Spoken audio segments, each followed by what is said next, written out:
અહીંયા પ્રભુના સેવક એમ કહે છે, જે માણસનું સામર્થ પ્રભુ ઈસુ તારામાં છે, જે માણસનું સામર્થ પ્રભુ તારામાં છે, તે વ્યક્તિને શું છે?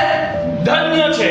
વહાલાઓ, મારું સામર્થ એ મારા પૈસા નથી, મારું સામર્થ એ મારી કોઈ ઓળખાણ નથી, મારું સામર્થ એ મારી તાકાત નથી, મારું સામર્થ અથવા કે મારું પરિવાર કે મારું કુટુંબ નથી, મારું સામર્થ મારો સમાજ નથી, મારું સામર્થ કેવલ મારો પ્રભુ ઈસુ છે. હાલેલુયા.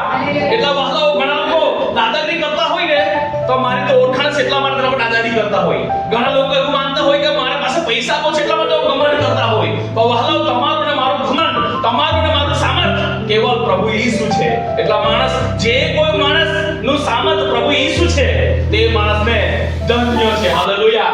વહાલા, હું તમને કહેવા માંગુ છું, એ આપણી ઓળખાણ, આપણું સામર્થ નથી, આપણા પૈસા એ આપણું સામર્થ નથી, આપણો પરિવાર એ આપણું સામર્થ નથી, આપણો સમાજ એ આપણું સામર્થ નથી. આપણું સામર્થ કેવલ પ્રભુ ઈસુ છે. અને જે માણસનું સામર્થ પ્રભુ ઈસુમાં છે, તેને ધન્ય છે. હાલેલુયા. વહાલાઓ, જે કોઈ માણસ પર ભરોસો રાખે છે તે ધોકો ખાય છે, પછી ઈસુ પર ભરોસો રાખે તે કોઈ દિવસ ધોકો ખાતો નથી.